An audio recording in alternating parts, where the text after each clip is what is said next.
There we Hey, go. everybody. I am excited to share this with you. My team and I have been working on trainings just within our team. And one of the things that we've done recently is we talked about role plays and what to say, because I think that's the number one thing that we hear from people when you start, especially people who've never been in the industry before. One thing that they don't know what to do is what to say to people. So I've started this PowerPoint, and y'all, it's pretty elementary, as all my PowerPoints are. But I've got some language on here, and I'm going to start building this out, that because we're going to start doing this. Our team is going to start doing this every couple of weeks, every few weeks, and talk about language, talk about things to say, talk about role plays. What happened when so-and-so contacted you and said such and such, and how do you respond? How would you have responded? What would you have said? That kind of thing. So this is something we've been doing, and I think it's really beneficial. So I'm going to share my screen. I think I am. Where is screen share? Hold on. More. Oh, I forgot. I have to hit. No, it's not there. There it is. Zoom keeps moving things for me. All right. So I'm going to go up here, and I'll just leave it. I'll just leave it like this so that we can kind of. All right. So role play and what to say. So today we're going to go over a couple of few things about overcoming some objections. And like I said, eventually I'll have this more organized. What I had done with this one was some people had sent me several ideas, and so I just took what they said and started. So I'm going to eventually put it in order, but right now we're just going to go over a few things here for the next few minutes. So reach out language. Okay. That's something that people are always asking. What do I say? How do I, the people get confused on how to build. Okay. They get confused by thinking, okay, I'm just going to post on social media and people are going to come to me. No, it doesn't work that way. Sometimes they do come to you, and that's the hope that some of them will, but all of them won't. Some of the people that are going to join your team, you're going to have to go to them, and you're going to have to reach out to them first, because they're not going to ask you. Okay. So one of the, somebody's got some crazy sounds going on there. One of the things that I think is super important is first reach out. First thing you say to somebody, is it beneficial for you? Like, they always say first impressions are the most important. Okay, well, sometimes that's true. And especially in this business, because if you go to somebody in a way that is kind of weird or awkward for you, then they're not going to respond.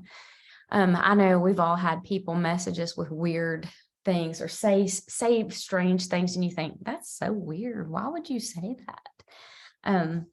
But I feel like these things that I have listed here are things that you can say and put your own spin to and make beneficial reach outs. Okay. So the first one is, you've got awesome engagement on your posts. Are you monetizing your social media? Okay, so what you're asking is, you making money here? Because you're already getting a lot of likes and comments. Are you making money on this?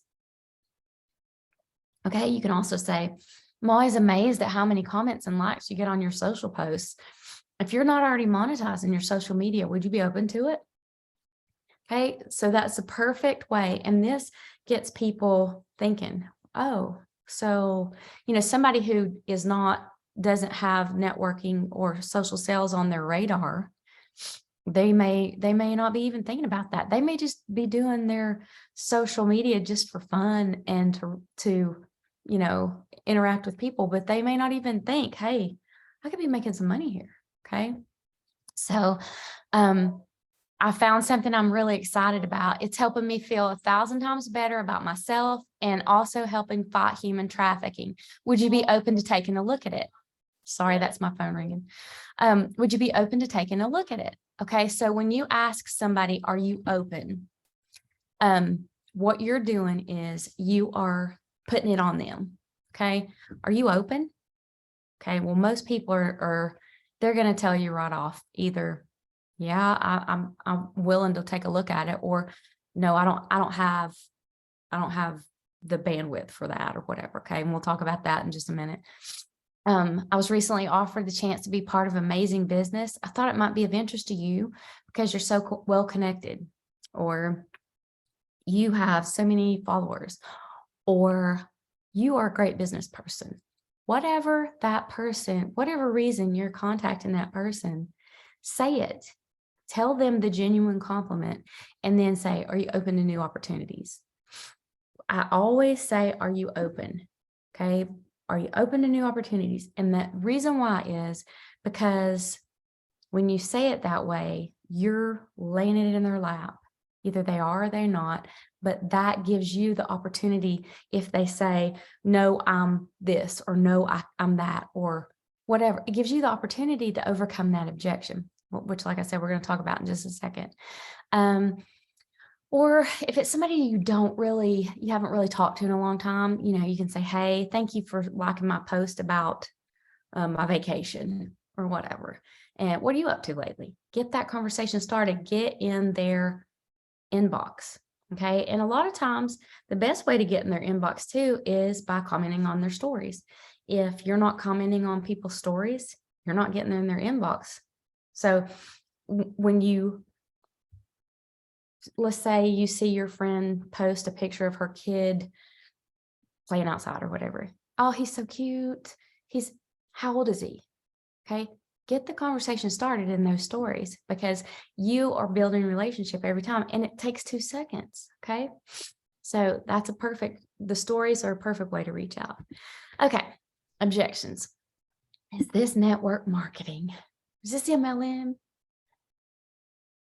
Okay, the response to that is, what do you know about network marketing? Or why do you ask that? Okay, what do you know about network marketing, and why do you ask that? Those are 2 questions that get you to the point where you can overcome the objection. All right, if their objection comes from a failed experience, which a lot of people's do, let's be honest, you say, well, why do you think it didn't work for you? Okay. And then that gives you the opportunity to talk to them and tell them how we're different. Okay. If somebody, and this is something that I say this a lot, and I mean it 100%. I mean this. So take it exactly how I'm saying it. This business is not for everybody, and we don't want everybody in this business. When we're looking for people to represent our company, they are a representation of all of us, correct? So you want people who are quality recruits. You don't want people who are, like I said in this thing, I said, if somebody's been with 12 different MLMs in the last 2 years, you're going to need to dig deeper and figure out why that is. Are they uncoachable? Are they a company hopper who is looking for the next shiny thing all the time? Because they're not going to stay here. They've never stayed anywhere else yet. Okay, we're looking for people who are solid. Okay, we want solid business people. And here's why I say that, because we've all seen people who are fly by night. They come and go, and they don't really do you much good. Now, sometimes they can lead you to somebody who is solid, and sometimes they'll leave you with their solid people. But most of the time, we want people who are looking to build here, who are looking to build a serious business. They're looking for solid long-term income. Now, there's a whole subculture of people who are in this industry who they're just looking for the next big thing where they can jump in, make some money, and then get out and go jump in the next thing. Okay. We've talked about that. I've talked about that 1,000 times. You burn out your social credit when you do that.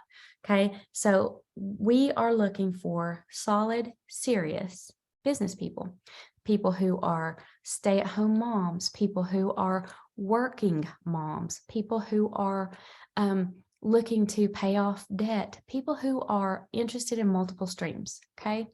That's who we're looking for. Not somebody who's just a fly by night, wait until the next thing comes along. Okay. So, like I said, these questions allow you the chance to overcome their objections, and they help you be able to explain why we're different. Okay. And that's another thing I need to make a note of that. I need to make a list of why we are different. I'm sure there's something like that somewhere already, but we need to make an exhaustive list of why we're different than all these other companies. Okay. Why we are the people you want to join. So anyway, I know we all have our ideas about that, but we need to really have a list so we can say, hey, here's what we're different. What would speak to that person?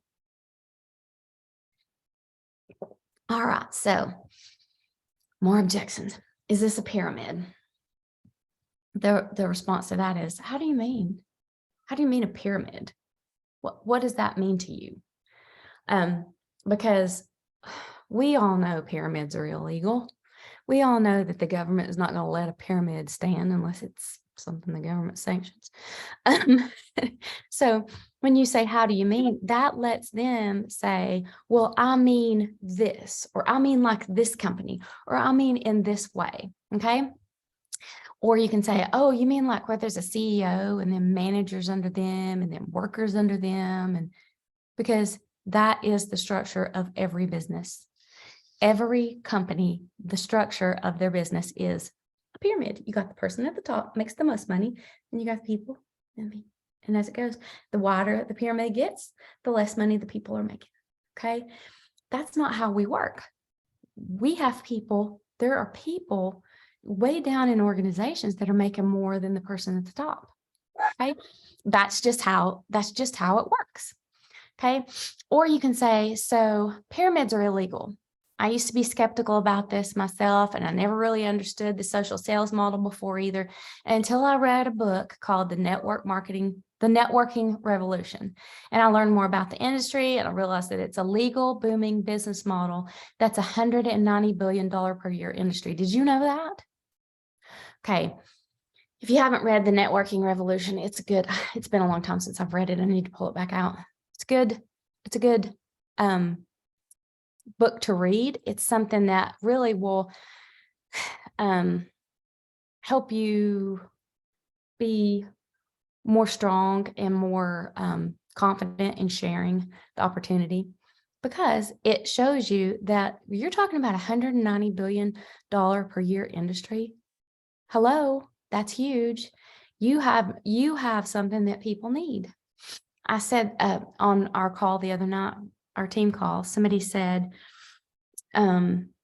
she was listening to somebody speak, and they said, how dare you keep this opportunity to yourself when there are people sitting in cubicles all over this country thinking of how they can make extra money, thinking of how they can get out of their rut.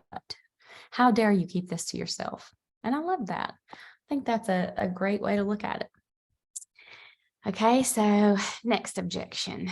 I don't have time. I already work 10-hour days. Okay, so sometimes people say I don't have time, and you can speak to that in several different ways. But when somebody says I already work too many hours, or I already work long hours, you can say, okay, how long do you have to work 10-hour days? You know what the likely answer for that is? Forever, until I quit my job, until I retire, until I'm 65. That's the likely answer for that. Okay. So that helps you get to the point where you can overcome the I don't have time. That's where you can help them. You can paint a picture of a better future. You can paint a picture for them of a better tomorrow by showing them, hey, you're not getting out of these 10-hour days. You're not getting out of this long hours until you change what you're doing. Okay. Or you can say, do you have a plan to change that? Do you have a plan to change those 10-hour days? All right. Oh, I just hit my ankle. The majority of the people in this industry build their business working part-time hours. Okay. Okay. When somebody says, I don't have time, I'm already working too much, that's what you say. Well, the majority of people here do work their business part-time, and they do have full-time jobs. Okay. And then the last thing I've said here is, the way I see it is, you can put in 60 hours a week and make your boss richer, or you can work for yourself and add to your own bank account. One thing that when I spoke at convention, one thing I said, and this is the truth, our neighbor, Steve was outside talking to our neighbor this past fall, and he had recently retired from a big company here. One of the biggest employer here, besides our healthcare field, is Eastman Kodak. And he had just retired from Eastman probably 6 months before. He was a supervisor. He lives right up the street here. And he stopped to talk to Steve, and he said that they had called him back to work. And Steve's like, my goodness, I can't imagine what he said. Steve's thinking, man, they must have offered him a fortune. And he said, yeah, they've offered me a lot of money to come back and take my old job. Steve said, is it just that they can't find people to work? He said, no, it's not that. He said, we have people to work. He said, but the younger generation, the new upcoming generation, they do not want to work overtime. They say, I've already worked my however many hours per week. I can go home and work my online business, work my side business, and make more money than I can make overtime. And it's more important for me to build that business and be with my family. So that is the thinking of a lot of younger people now, apparently. I mean, we're talking about, this is a company that pays big, like big money. If you work there, you make big money. And so I think that it's just kind of a total paradigm shift. But when you start talking to people and you make them see, hey, maybe it is possible. Maybe other people are working part-time hours and working their full-time job. Maybe I am stuck here doing 10-hour days or 12-hour days until I retire, or until I can change jobs, or until whatever. Okay. And when you say, hey, do you have a plan to change that? No, most people don't. I don't know anybody. I know people love their job. There are a lot of people, like, I think of nurses, doctors, I think of those people. They love their job. They love their profession. But there comes a point in every person's life, and if you're over the age of, I guess, 40 or 45, you know this. There comes a time where you feel like, gosh, I don't know if I can keep doing this constant hustle, this constant running all the time. Like, people at a certain age, you kind of think, man, probably need to start, I feel like I need to slow down a little bit. And it's just the natural progression of people's age. But so if we can talk to people on their level and find out what it is that is their trigger, are they somebody who's 40 and saying, I can't do 10-hour days for 20 more years, or 25 more years? Somebody who is, who's stuck in a job they don't like, maybe, and they're saying, well, I make good money, but I hate it. Like, there are a lot of people in that position. I've been there. So anyway, that is the gist of what I'm trying to say. When somebody has the objection of time, I don't have time, there are all kinds of things we can say. And these are just a few things that you can throw in there. I have a few more slides, but I think we are at 21 minutes in. So I think that I will see if there are any questions, and I think we'll pick this up maybe next week. Does anybody have any questions? Anybody have any language? Anybody have anything when you look at those things, like anybody have any reach out language that you say, man, this really works for me, or any objection language that really has worked for you?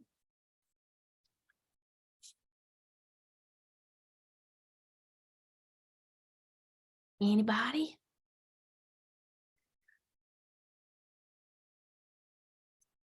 Okay. All righty Muted. then. So Oh, I was muted. I was talking. I thought I unmuted myself. As far as the reach out language, just being, developing a common ground. Hey, I know that you have said that you like, you know, you're on a path to clean. And one of the things that I think has been the most relatable in talking to people, as I've said, I'm looking at doing this over a period of time. I can't necessarily go through my entire house and throw out everything toxic. But if I look at one or two products as I run out, then it seems it's much more manageable. And I just look at one like that. So I'm in this process over time, even though, this is my company and this is what I do. So you resonate with them on, they're also people that are looking for cleaner and, non-toxic alternatives. And then I think using humor, but trust me, I occasionally drink some wine on the weekend and I probably have a monthly visit to Chick-fil-A. So when you can let people's guard down a little bit and, bond with them to some extent, it seems to perk up the conversation without it being overwhelming. And that's just related to products. But this is exactly how I share the business as well. This is something that I do alongside, and I love having multiple income streams that are in completely different industries. And that voicing and those words really resonate with people. I could, as a former as a real estate agent for over 12 years, I could look at investment properties and everything related to real estate, but I don't want all of my eggs in one basket that is related to one specific industry. And that helps from the business aspect. So it's both product wise and business wise, but using a lot of humor. Also, you see people literally kind of go from the deer in the headlights to, that resonates with them. I like that. That's a good way to get in people's stories too, to talk about, like when somebody posts something like about clean living, clean eating, cleaning your house, cleaning your house. That's a good way to get in people's stories too. Say, hey, I'm on that kind of same kind of journey too. Have you ever heard of herbal alchemy? Or I've been using so-and-so to clean ever since I started my clean living journey. Like you said, I'm doing little at a time. I'm not going to say I just go to Chick-fil-A once a month though. I live in the South. What am I going to do? Anyway, I think that's a great way to start conversations through stories and seeing what they're doing and identifying exactly what you said. I agree. Anybody else? I use my excuse my voice, it's allergies, but potentially being laid off. I mean, a lot of people are what's happening to, but that's why I started my network marketing career. My husband was being let go from his company. And I needed the plan B. And then years later, after my plan B was, working in my network marketing career, I got let go. I was the number one salesperson in my company, and they let go everybody in our whole division.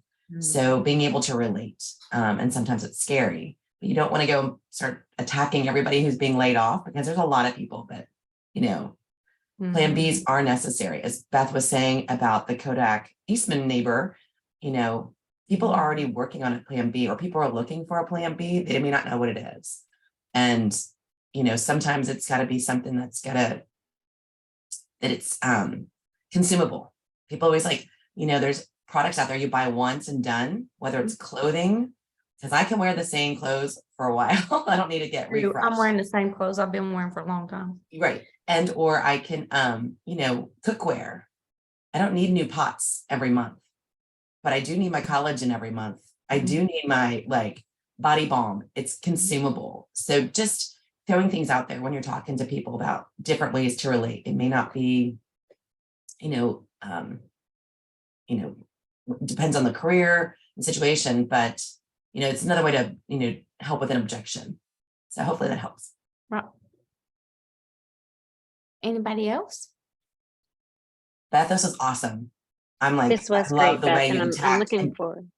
Well, I hope that I'm hoping to add and organize it over time. It's a work in progress. Like I said, my team is working on doing these and we're talking it through. Like I'm coming up with the stuff and then we're talking it through and I'm going to be adding things as, and so hopefully it'll be a good resource for all of us over time. I mean, just some ideas for people who, it is hard sometimes to know what to say, especially when you're new, especially when you've never done it, especially when you've come from selling one thing. I talked to a girl yesterday who's on my team. She used to sell lashes. Now she's selling herbal alchemy. Well, it's two totally different things. Like it's two totally different product lines, two totally different kinds. One's consumable, one's not. So anyway, this is just hopefully something that I can build on, we can build on, everybody can keep adding their things to, and we'll just keep working with it and massaging it so that maybe it'll be a benefit for everybody at some time. So anyway, I appreciate everybody that's watching, and I hope that if you have anything to add or you have anything that you would love to see in these slides, or if you have any objections, any language, any role plays, if you have a situation that you have been in and you say, I didn't know what to say, send it to me and let's talk it over. Because let me tell you something, if you've had it, one of us has probably had it, or we will. And we all need to know, hey, we all need to be ready. Okay. So send it to me. If you are watching this, I don't care if you're watching it now or later or a year from now, send it to me what your thing is so we can talk about it and we can figure it out. So anyway, I appreciate you guys and hope everybody has a wonderful Tuesday. Thank you, Beth. Welcome.